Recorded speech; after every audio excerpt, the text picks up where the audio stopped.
Mga kwento ni Felmo.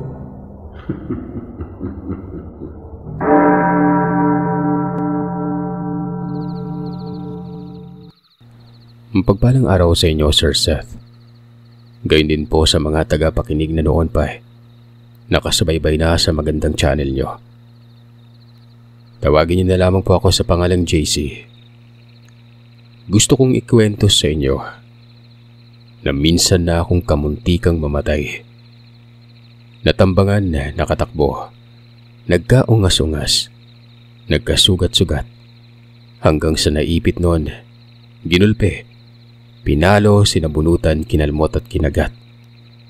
Hindi na mga aswang, mga maligno, at lalong hindi sinapian ng diablo ang mga nanakit sa akin noon. Mga lasing, mga tao lang na walang magawa kung hindi ang pagkadiskitahan ang isang inosente. Siguro dahil sa tingin nila hindi ako gumagalaw kaya iniwan na nila ako noon. Baka patay na siguro. Parang ganun. Tila ganoon ang nasa isipan nila. Pero sa awa ng Panginoon ay buhay pa ako. Pero alam niyo ba na dahil sa pangyayaring yon, malaki ang pinagbago ko. Normal naman na siguro na magbabago kapag nakaranas ng masalimuot na tagpo pero ibang klaseng pagbabago ang dumating sa akin noon. Bali ganito. Taong 1990 sa lugar ng Hinigaran, Negros Occidental. Bago ang lahat ay may mga mababanggit na personalidad dito na tinago ko ang totoong pangalan. Ultimong sa akin, initial lang ang ginamit ko. Pauwi na ako noon galing sa disco. Medyo nakainom pero hindi naman lasing. Sakto lang. Nasa Bukiran banda ito. Bisperas ng piyesta. Kasama ko ang mga pinsan ko. Pero nauna akong umuwi gawa nang nakapangako ako sa nanay Alma na aaga ng uwi ng maagang makagising. Magiging katuwang kasi ako noon ng tatay Jorge sa pagkakatay ng baboy at pagluluto ng potahe. Mga 11:00 pa noon. May papauwi din na nakasabayan ko at may mga patungo sa kasiyahan. Sumaglit ako sa isang bakery.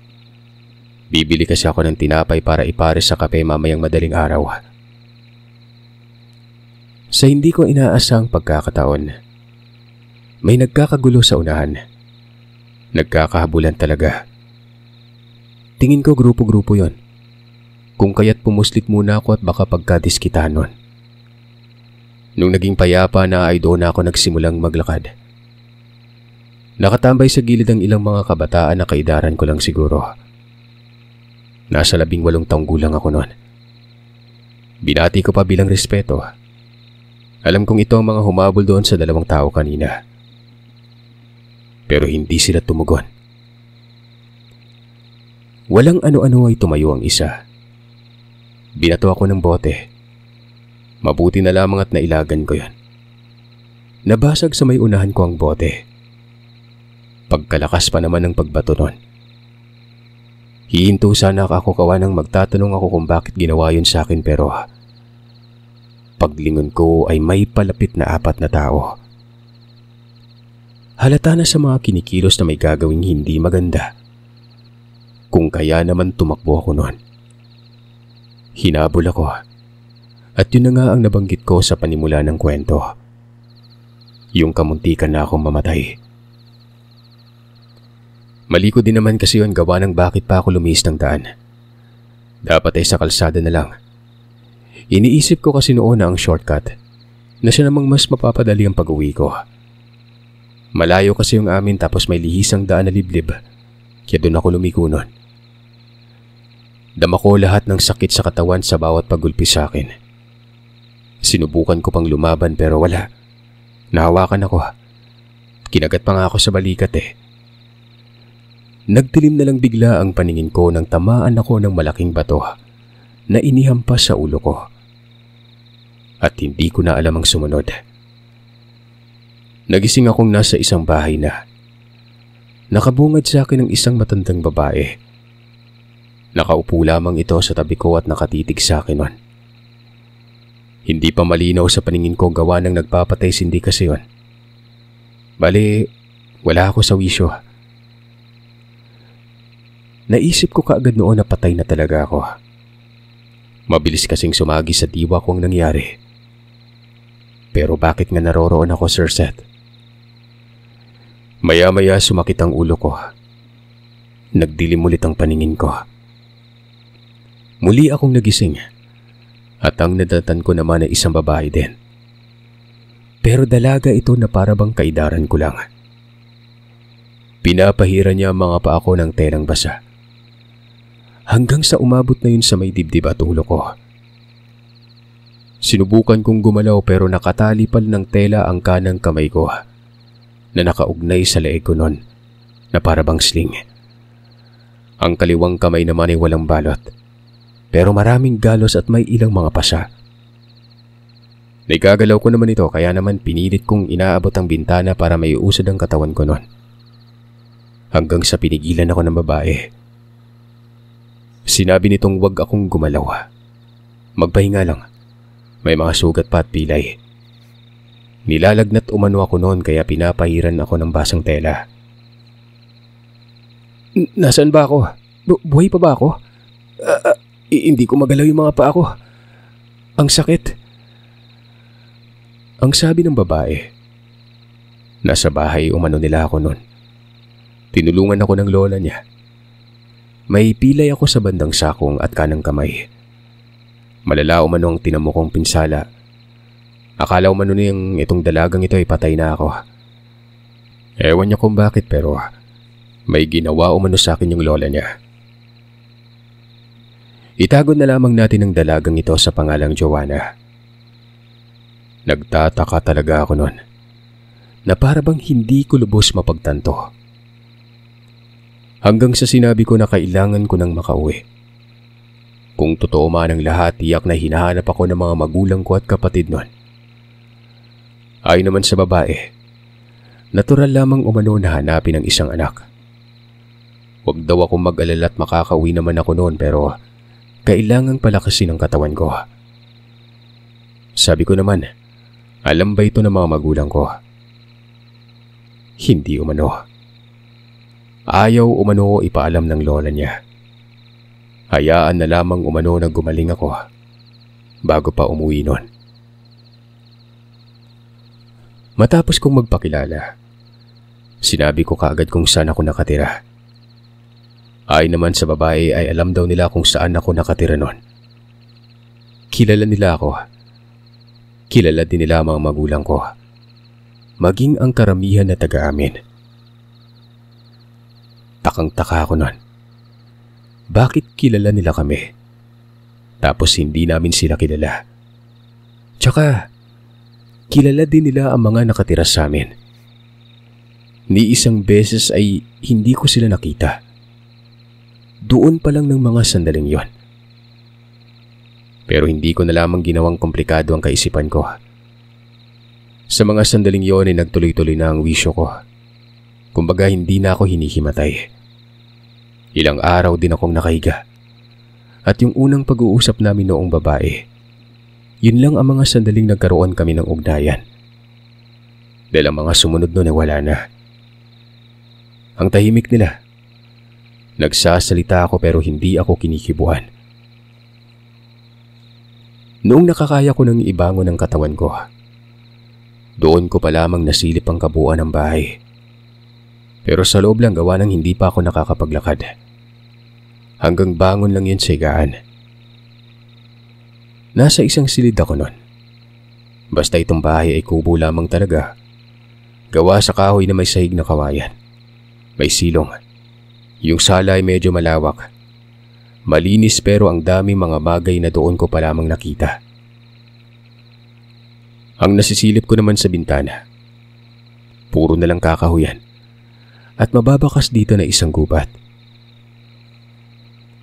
May malaking sugat sa ulo ko. Ito siguro yung tama ng bato na pinukpok sa akin. Nakabenda. Sa kaliwang binti ko hanggang sakong may bentang tela din at may mga nakaipit na kung ano-ano mga dahon. Isa sa mga bagay na nakita ko roon ay yung suso na kulay pula. Nasa paanan ko yon at dalawa ito. Kung minsan ay ginagamit yun ni Joanna sa akin. Itong likod ng suso, hinahagod sa paa ko at dibdib. Parang masahe. May langis din na may kakaibang amoy. Mabaho ito pero nasanay na rin ako noon. Hanggang sa umabot ng yon ng mahigit ng 1 linggo. Dito na kinalas ang tela sa kanan kong kamay at nakakalakad na rin ako. Kaso pa ika-ika nga lang at inaalalayan ako ni Joanna. Hanggang sa mga puntong yon, pagtataka pa rin ang naglalaro sa isip ko. Ang buong paligid na yon ay puro na lang kakahuyan ang nakikita ko. May bahay na iba. Tingin ko'y kapitbahay pero malayo eh. Mga nasa ektarya ata ang layo nun. Bubungan nga lang yung nakikita ko. May daanan doon na pababa at may paakyat din. Kumbaga sa gilid nito ng bahay. May daanan ng tao pero maliit lang. Sa unahan, yung may ibang bahay. Sobrang sukal ng daanan. Nasa padahilig na lupa itong bahay nila Joanna. Pero hindi naman ganoon kalala na basta parang rolling hills lang nakatamtaman. Mataas ang habog ng bahay. Mataas ang pag-aangat nito sa lupa. May beranda na nakadungaw naman sa maliit nilang taniman ng mga gulay. Iisa lang ang silid, pero ang sala talagang malawak dito.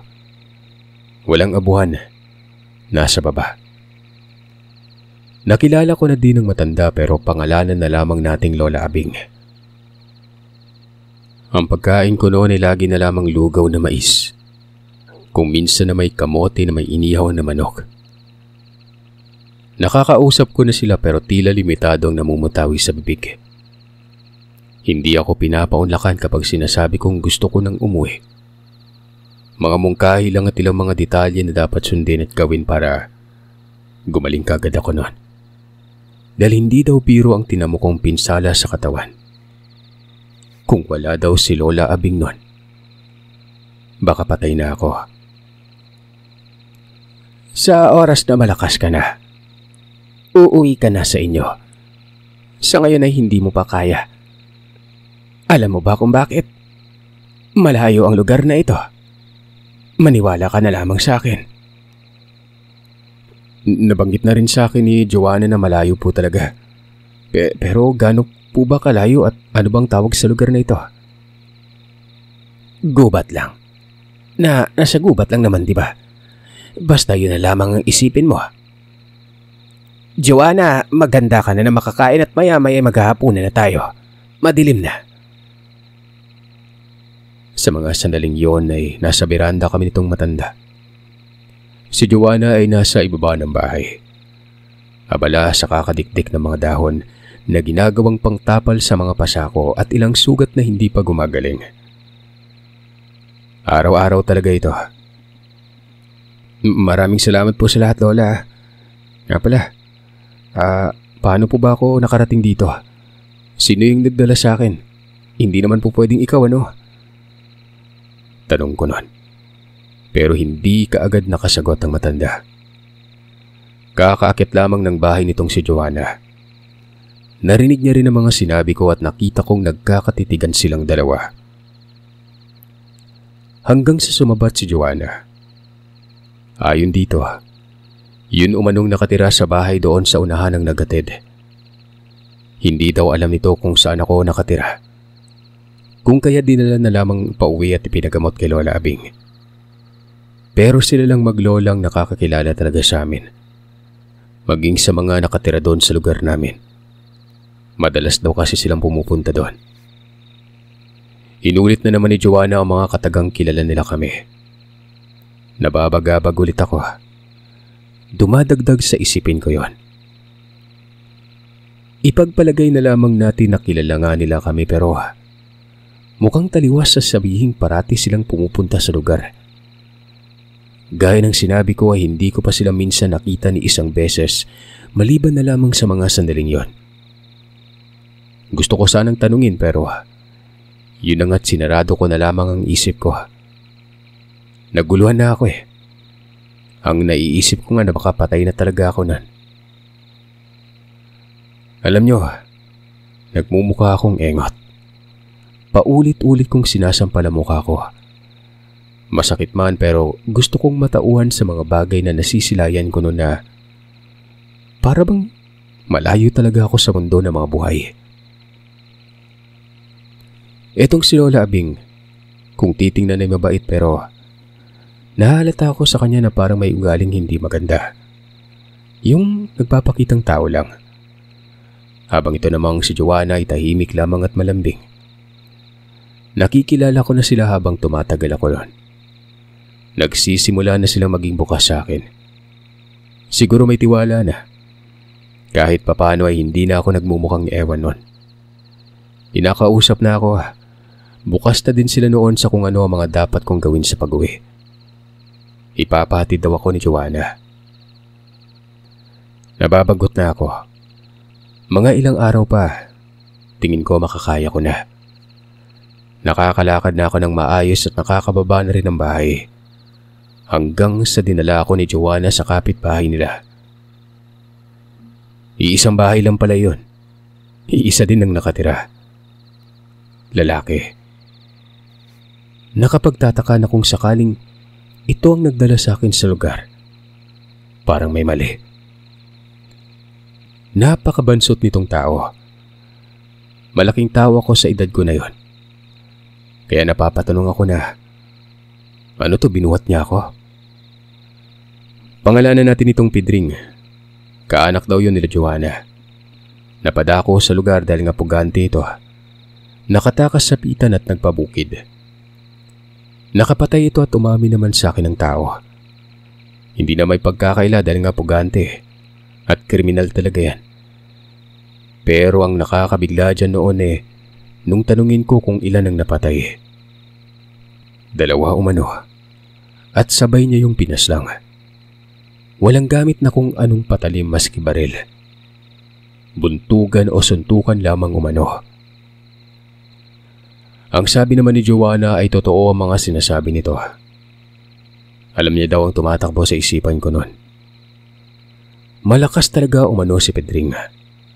At siya lang mag-isa ang nagdala sa akin. Akala ko ba umano ay hindi ako kaya noon. Totoong nakapatay na rin ito. Maya-maya ay sinabi niyang bukas ay pwede na akong umuwi. Kasama namin si Pedring noon. Matapos makapagsalita nitong si Joanna ay nanlaki ang mga mata ko. Napangiti at tumangutango. Pumayag na siguro si Lola Abing. Nananabik ako noon. Halos tuwa na may agam-agam din. Alam kong hindi magiging maganda ang masisilayan ko sa amin. Bagay na dapat ko ring intindihin dahil nga sa pagkawala ko. Natural, magugulat talaga mga tao at may ibang mag-iisip ng masama. Kinagabihan, habang naghahanda pa noon ng hapunan si Joanna, tinawag ako ni Lola Abing sa baba. Dalhin ko daw ang maliit na lampara at mag-uusap kami noon. Walang ano-anong sinunod ko naman ito. Nakita ko si Lola Abing na naglalakad palayo. Sinundan ko yun matapos ko makababa sa hagdan. Tinatakpan ko pang ilaw gawa ng baka mamatay ito. Hanggang sa nakita ko na itong si Lola Abing na nasa isang nakausling bato nakaupo. Nakatalikod yun at nakatingala sa bilog na buwan. Yung kamay niya ay nakasenyas na pinapaupo ako sa tabi niya. At dama ko nun na meron ng kakaiba. Para kasing sobrang selan at kinakailangan pang lumayo. Pagkatabi ko sa kanya, ang sabi nito, ang ilaw daw ay ilagay lamang sa likod namin. Nagtataka ako gawa ng bakit naman. Ba't sa likod? Hindi ko tuloy makita ang mukha niya. Tapos yung buhok pa nito ay bagyang nakatabon sa mukha nun. May buwan pero hindi pa rin detalyado. Hanggang sa may sinabi itong nagpawindang sa akin nun. Ang balahibo ko sa buong katawan nagtayuan. Binalot ako ng matinding kilabot. Marami kang hindi alam. Sa oras na sabihin ko sa iyo ang lahat, ibig sabihin ay pinagkakatiwalaan kita. Ibig sabihin din, hindi mo ito ipagsasabi sa iba. Malalaman mo ang dahilan kung bakit hindi mo pwedeng ipagsabi. Habang nakikinig ako noon, sumasabay na rin ang paglakas ng bawat kabog ng dibdib ko. Hanggang sa sinabi nitong hindi daw yung kapitbahay nila ang naghatid sa akin. Pagkos, si Joanna umano. Nakita daw ni Joanna ang pinaggagawa sa akin ng grupo ng kabataan. Hindi naman magawa ng babae na tulungan ako gawa ng mahirap umano ang malantad sa maraming tao noon. Nasa ibabaw daw ng puno si Joanna. Bumusangot talaga ang mukha ko noon at nagsiliparan ng sangkatutak na katanungan sa isipan ko. Paanong naroroon si Joanna? Ano at bakit nasa itaas ng puno? Patay ka na, Dong. Patay ka na ng datnan ng apo ko. Binuhay kita dahil gusto ni Joanna. Ang totoo ay ayaw kong gawin yon. Dahil nga dinala ka sa pamamahay ko. Malaking problema ang lahat.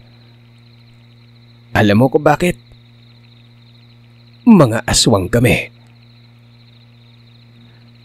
Napanganga ko noon. Matapos magsalita ito, bigla itong humarap sa akin. Tinamaan ang kanyang mga mata ng ilaw mula sa lampara. Nagbabagang kulay dilaw ito. Nabigla talaga ako at napaihi ng konti. Sinabi ko pang huwag siyang manakit, pero pinagtawanan ako. Doon niya nilinaw ang mga sinabi niya na dapat mapagkakatiwalaan ako. Binigay nila ang tiwala nila sa akin at aasahan daw nila ang balik na tiwala. Dahil kapag hindi ay alam ko na daw ang mangyayari. Malalim ang talata kong susumahin pero mabilis kong naintindihan ito. Malamang kapag pinagsabi ko sa iba, tikok ako nun. Sino bang maglalakas loob na isiwalat ang pagkatao nila, di ba? Tango talaga ako ng tango nun. Markado ko na ang katawan mo. Malalaman ko lahat ng mga gagawin mo. Tandaan mo ha, magpakabait ka at inangatan ang bagong buhay mo na napuno ng abilidad. Yung mga mata niya talagang nakatawag pansin nun. Bigla din yung yumuko at nang muli itong tumingin. Nasa maayos na. Ngumisi pa yun at nagtanong kung bakit ako napapitlag. Halos wala na akong nasabi. Gulong-gulo ako. Patay na dapat ako. Pero binuhay lang muli nun. Tsaka bakit buhay na napuno ng abilidad? Dito sa mga puntong ito ay medyo mas naguguluhan pa ako. Kaya naman nagtanong ako kung bakit nun. Pero ayon sa matanda, sa ngayon umano ay hindi niya pa ipapaliwanag gawa ng babalik din daw ako sa kanila. Sa ayaw at sa gusto kong mangyari, babalik talaga ako ng kusa na tanga ng mga katanungan na nagpapabagkabag sa akin noon. Tumayo ito at nag-aya ng umuwi, Sir Seth. Nakabuntot ako na para pang tutang sobrang amo. Bahag na bahag ako. Alam ko na eh, ang laki ng pinagbago. Hindi ko na alam ang mga sasabihin ko. Kung kumpiyansa na ako noon, ngayon ay naiilang pero nagpapakabait. Nakatitig ako kay Joanna. Kalmado lamang yan sa ginagawa. Hanggang sa tumingin ito sa akin at napangiti. Kinilabutan ako. May itsura si Joanna. Morena pero makinis.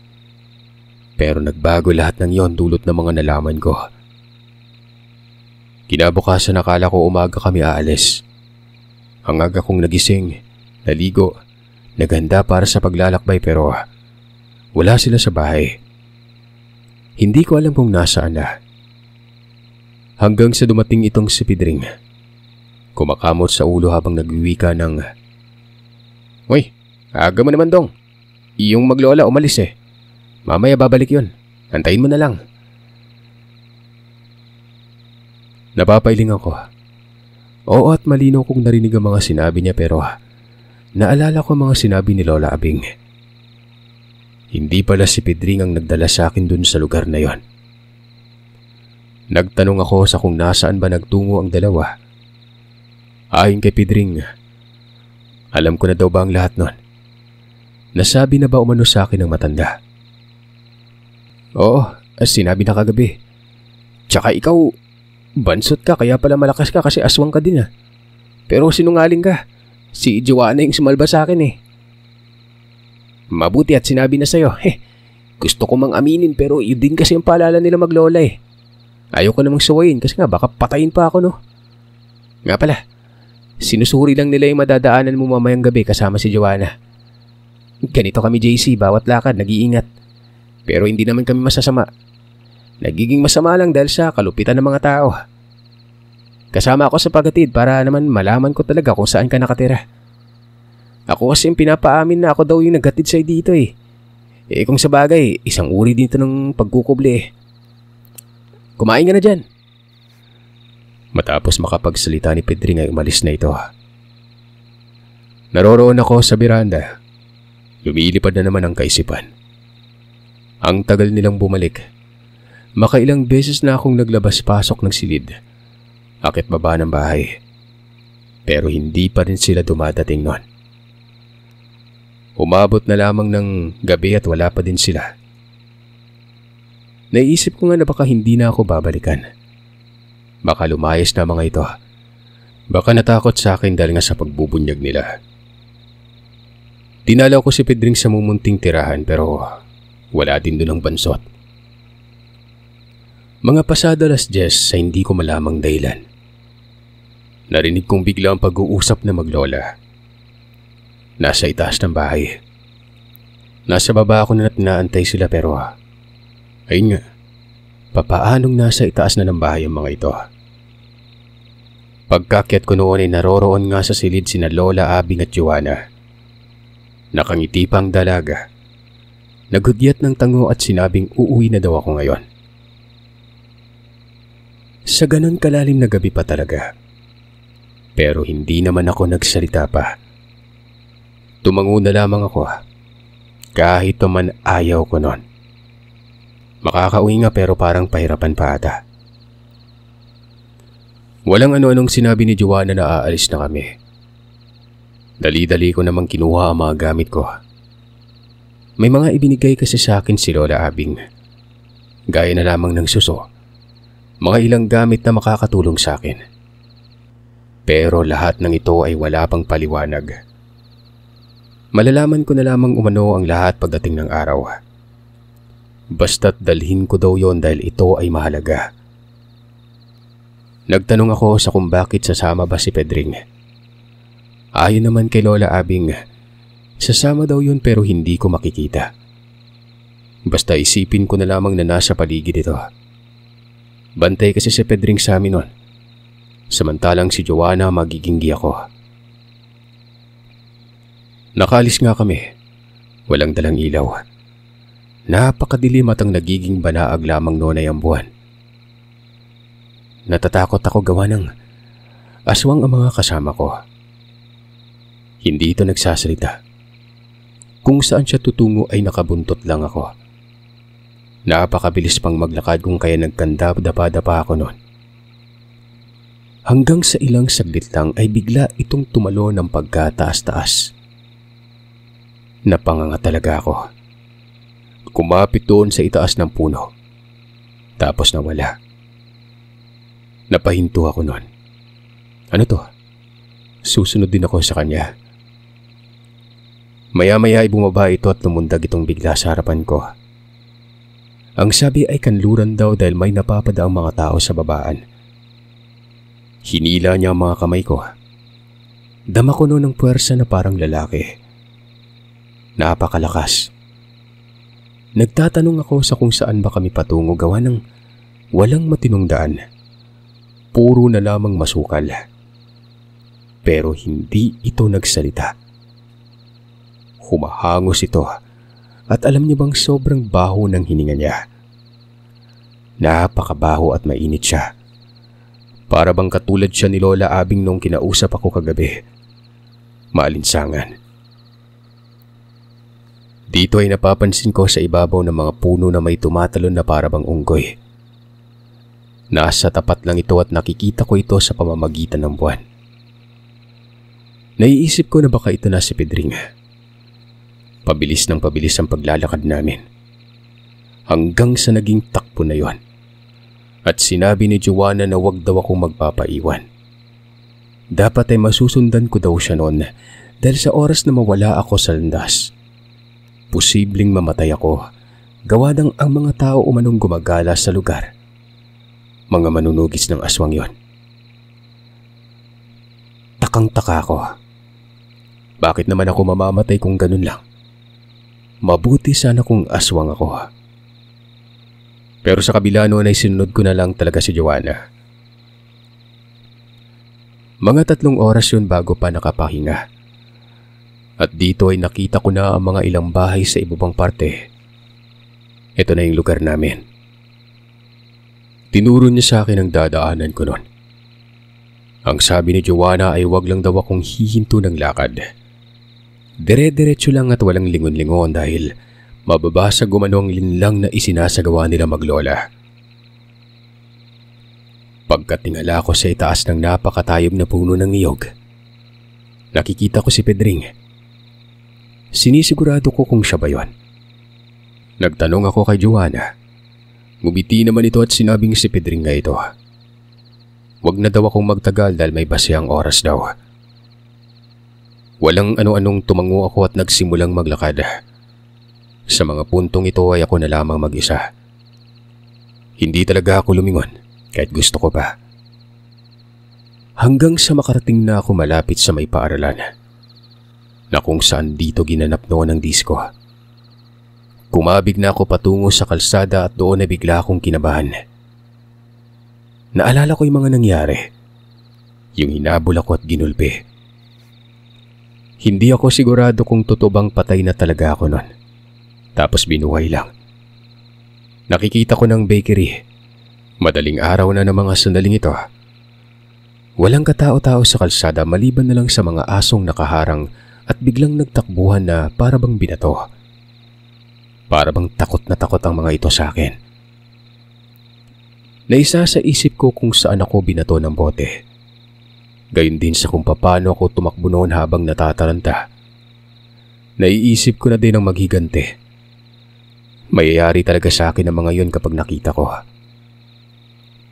Noong natapat na ako sa likurang daan kung saan ito yung shortcut, pinili kong pasukin yon.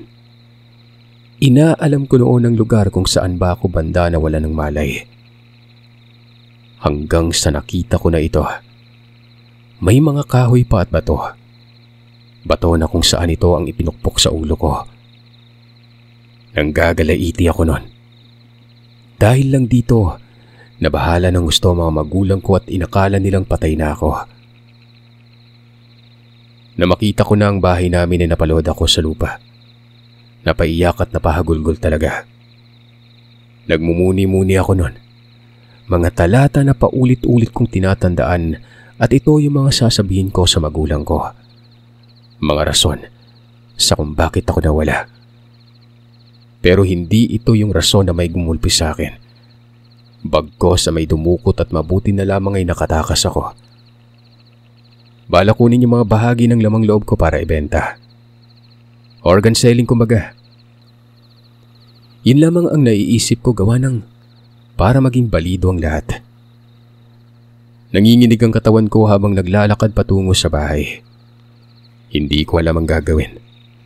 Kakatok ba ako o tatambay na lamang sa beranda? Pinili kong makiramdam sa beranda. Doon ako pumuslit at talagang nagulat ako sa nakita ko noon. May nakapaskil na larawan sa haligi. May katagang nawawala daw ako. Meron din sa bakod sa may gate banda. Bali ang bakod namin ay gawa lang yun sa kahoy. Naupo ako sa beranda. Hanggang sa maya-maya pa ay biglang nagbukas ang ilaw. Pero doon ito sa loob ng bahay. Nagbukas din ang bintana noon sa may silid at nakita ko si Nanay Alma na sumisilip. Jorge, ikaw na ba yan? Kamusta? Anong balita sa anak natin? Para bang kumirot na lamang bigla ang puso ko noon. Ibig sabihin nito, hindi pa pala umuuwi si tatay. At hanggang sa mga sandaling yon ay hinahanap pa rin nila ako. Hindi ako sumagot noon. Nakatitig lamang ako sa nanay ko na mugto ang mga mata. Hindi niya ako nakikita sa beranda. Gawa ng gaya ng sinabi ko ay sa loob lang kasi ang pinagbuksan ng ilaw. Hanggang sa biglang nagbukas ang pintuan. At doon bumungad sa akin ang kapatid kong babae. Dumilat ang mata at napatakip ng bibig yon. Hindi nagsalita at talagang kitang-kita ko ang pagkagulat niya. Tinawag niya si nanay at nagtanong sa kung bakit parang natakot ang kapatid ko na yon. Si kuya, Nay. Si kuya po naririto na. Kuya, buhay ka ba? Kaluluwa ka ba ngayon? Huwag ka namang manakot. Nay, si kuya hindi gumagalaw, parang nagmumulto. Nagkumahog si nanay at walang ano-anong niyakap ako nito nang makita ko sa beranda. Naglulupasay sa kakaiyak at sinabing buhay daw ako. Gumanti ako ng yakap pero hanggang sa mga sandaling yon, hindi ako makaimik. Hinila ako ng nanay papasok sa loob ng bahay. Dito ay umakap na din si Ana Rose. Tuwang-tuwa pero umiiyak. Naupo ako sa may sofa. Humingi ng tawad. Kako hindi ako nakauwi gawa ng dinukot ako ng hindi ko kilalang tao. Mabuti na lang at nakatakas ako noon dahil ibebenta sana ang mga organs ko. Hinahalikan ako ng nanay na parang bata noon. Singhop ng singhop at hinahapuhap ko naman ang likod noon. Sabi nito, walang araw na hindi daw nila ako hinahanap. May nakapagsabi na hinabol daw ako noon ng mga tambay. Kinumpronta nila ang mga ito pero wala namang nagsiamin. Giniit ko na hindi mga kabataan ang tumambang sa akin habang papauwi ako. Isang van tapos bigla na lang akong dinukot. Napakasakit magsinungaling. Iniingatan ko kasi na maugnay ang maglola nun. Siyempre kapag sinabi kong ginulpi nga ako susunod na doon sa kung paano ako nabuhay, di ba? Walang katapusang katanungan na yon kaya tinuldukan ko kaagad. Inabot yun ng umaga. Pinagkaguluhan talaga ako doon sa nayon namin. Naroroon lahat ng mga kaanak namin pati na mga marites na walang puas sa mga bibig na tumichismis. Si tatay ay tanghali na nang dumating. Nahimatay ito. Lalaki yan pero hinimatay ang padre di pamilya. Dinala sa ospital. Matinding pagkapagod ang resulta at nabigla pa na makita na ako nito.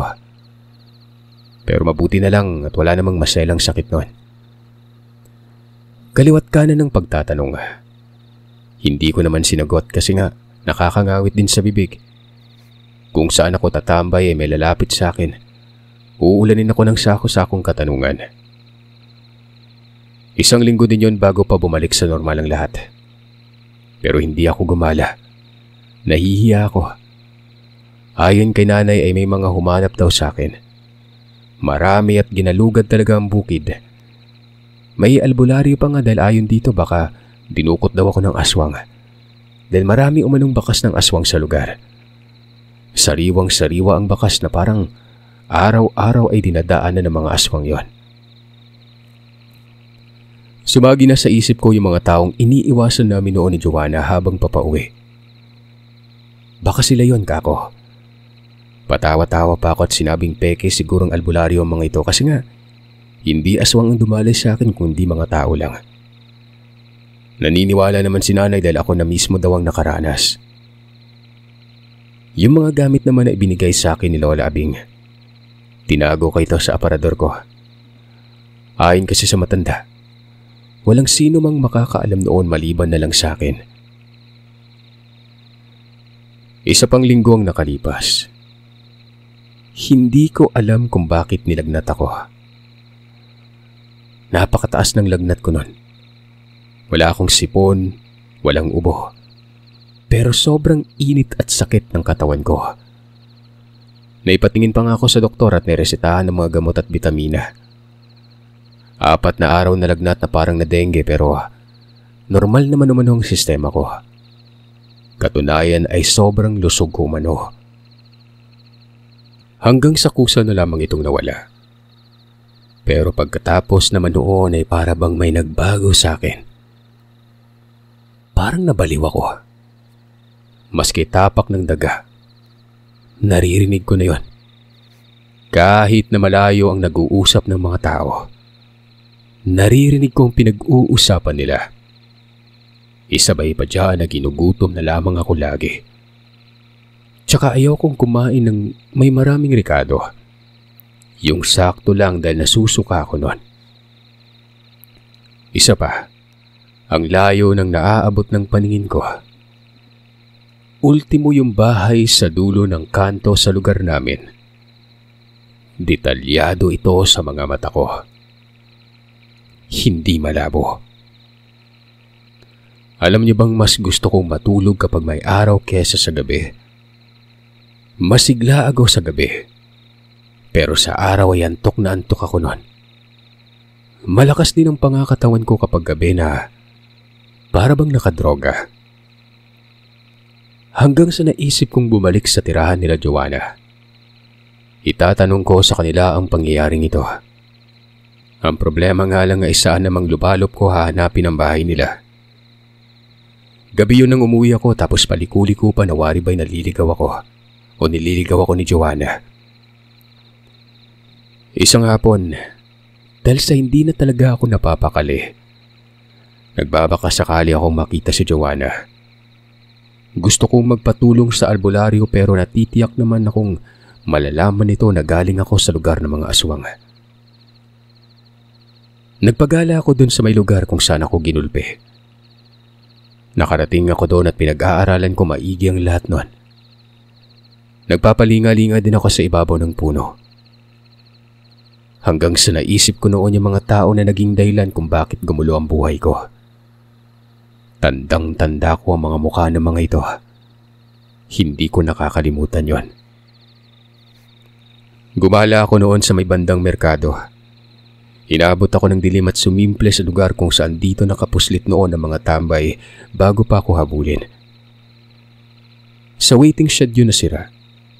Doon ako nagantay pero tinatakpan ko pang tenga ko gawa ng kapag nag-iisip ako ng malalim, naririnig ko noon ang pag-uusap ng mga tao kahit malayo. Hanggang sa nakita ko ang isa sa mga tambay. Bumibili ito ng yosi sa isang tindahan malapit sa bakery. Sabi ko sa sarili ko ay yari talaga ito sa akin. Kapag nabigyan ako ng pagkakataon ay gulping malupit din ang aabutin nito. Kung mag-isip ako noon, para bang kayang-kaya ko nang makapanakit kahit mag-isa lang ako. Hindi ko alam kung bakit sobrang tapang ko noon. Naaamoy ko yung bumili ng yosi. Mantakin yung nasa tawid ng kalsada ito pero amoy na amoy ko siya noon. Alam kong galing sa kanya ang samyu kasi may halong amoy ng yosi. Naglakad ito patungo sa isang eskinita. Sinundan ko kaagad yon. Tahimik at kalmadong nakabuntot dito. Tinatanaw ko ang mga kabayan noon kung saan papabor ang taong ito dahil sa oras na malaman ko ang tirahan. Dito na ako magmamatyag. Pero gumawi yun sa isang bakanting lote na ang unahan ay isang bahay na hindi pa tapos gawin. Bali mga pader lang at pundasyon. Napahinto talaga ako kasi nga may isa pang kasama. Babae ito at alam kong isa din yun sa umabol sa akin. Nakaupo lang ito sa bukana ng hindi pa tapos na bahay. Babalik sana ako pero hindi ko napigil ng sarili ko. May nag-uudyok talaga sa akin na lapitan ng mga ito. Pinasok ko ng walang ano-ano ang bakanting loteng yon. May ilaw sa tapat ng isinasagawang bahay na ito. Nang makita ako ng mga yon, nagulat. Parang nakakita ng multo. Itong lalaki ay tumayo at lumapit habang nakasimangot ang mukha. Animoy kinaklaro ako sa paningin niya. Hindi ko alam pero bigla na lamang itong umatras. Pagkatapos niya sabihin ng mga katagang, "Aswang." Hinila noon ang babae. Kumaripas sila ng takbo, pero hinabol ko yon. Naabutan ko yung lalaki, hinablot ko ang damit. Sabay tulak doon at dakma sa ulo at umpog sa isang puno. Pinagsasapa ko yon. Hindi nakapalag. Nakapagtatakang sobrang lakas ko talaga nun. Tsaka bakit aswang ang tinawag sa akin? Matapos kong pagsawaan ng suntok ay binitawan ko na at para itong nawala ng malay. Yung babae naman ay naroroon na sa kalsada. Humihingi ng tulong. May nakita ko mga taong paparating. Walang ano-anong kumaripas ako ng takbo. At sa mga sandaling tumatakbo ako noon, tila ang lalayo ng mga hakbang ko. Para akong tumatalon sa bawat paghakbang. Parang si Joanna ako tumakbo, Sir Seth. Mabilis na pumasok sa isip ko na baka totoo yung sinabi ng tambay. Naaswang ako. Hindi na talaga pangkaraniwan ang nararamdaman ko noon. Nang makarating ako sa bahay ay tiningnan ko ang mukha ko sa may salamin. Parehas kami ng mga mata ni Lola Abing. Ginawa nila akong aswang, Sir Seth. Napansin ni Nanay ang reaksyon kong kakaiba kaya lumapit ito pero mabilis akong lumabas ng bahay. Pagkalabas ko noon, naroroon si Joanna. Nakatayo lang sa labas ng bakuran at nakatitig sa akin. Lumapit ako sa kanya at tinila ko ito patungo sa likod ng puno. "Ginawa niyo akong aswang! Ginawa niyo akong aswang eh!" Ang sagot ni Joanna, yun lang ang paraan para mabuhay ako. Patay na ako. May pintig pa o may pitik ang puso pero wala na ding ibang patutunguhan. At wala na akong pag-asa. Kung hinayaan niya ako sa napakasukal na lugar na yon, mangangamoy na lamang ako at kakainin na lamang ng mga uod. Hindi ako nakapagsalita matapos marinig ang mga sinabi ni Joanna. Napaluha na lamang ang mga mata ko. Halimaw ako. Ayon sa dalaga ay wag daw akong malungkot. Hanggat kaya ko daw pigilan ng sarili ko ay ayos lang.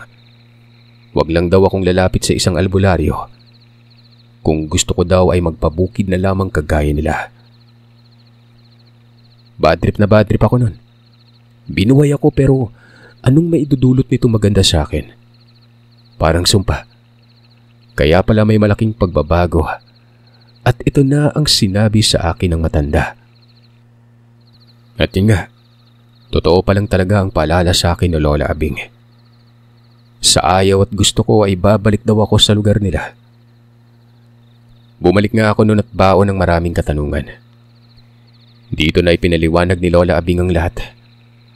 Aswang na nga ako at yung mga gamit ko umano, pangpahilom o gamot yon na mga sugat na maaari kong tamuhin. Pampakalma din ito sa katawan. Tinanggap ko na lamang ang lahat. Ano pa ba ang magagawa ko noon? Hindi naman pwedeng magpakamatay gawa ng alam ko namang malulungkot lamang ang maiiwan ko sa buhay. Hindi katagalan, may naging kaibigan akong albularyo. Gumawa kasi ako noon ng paraan para hindi na lang ako titira sa bukid. Itong kilalang albularyo sa amin ay kinumpisal ko sa kanya mga nangyari. Lahat, maging yung namatay ako at binuhay. Ang sabi pa nitong albularyong pangalanan nating Mangkulot. Mabuti at inamin ko kasi nga isang indikasyon ito na isinusuko ko daw ang buhay ko sa kanya. Pero hindi niya ako papatayin. Tutulungan lang. Tinago niya ang pagiging aswang ko. Hindi lang sa salita kung hindi may ginawa din siya sa akin na siyang labis noong nakatulong dahil malaya akong nakakapunta sa iba't ibang lugar nang hindi nalalaman kung ano ang pagkatao ko. Nilagyan niya ang katawan ko ng pangbutang orasyon. Sa Tagalog nito orasyong sa bulag. Yung ibang mga tambay, hindi ko nalang pinatulan pa. Sapat na yung nagulpi ko. Namatay talaga yun. Pero walang nakakakilala sa akin. Hindi nila nakilala na ako pala yung umatake. Sa ngayon ay may pamilya na ako at may apo na nga. Kamuntikan pa kami noong magkatuluyan ni Joanna. Napaibig kasi ako sa kanya pero inisip ko talaga magiging kinabukasan ng bubuuin kong pamilya. Si Lola Abing ay wala na. Pinatay. Sobrang tanda na kasi nito at napagala sa isang lugar ng Canlaon. May kaanak si Lola Abing doon na aswang na nakalibing sa isang sementeryo. Dinalaw niyang puntod sa gabi na nasaan yung aswang. May nakakita sa kanya. Tinambangan ito na maraming tao at may kasama pang albularyo nun. Kung magtatanong naman sa mga kinakain ko, ni isang beses siyempre, hindi ako kumain ng tao. Kaya namang kumain ng normal na pagkain basta wag lang sobrang rikado. Nakakasira kasi ito sa katawan. Sa awa ng Panginoon sa lahat ng mga anak ko, walang nagmana sa kanila ng lahi ko.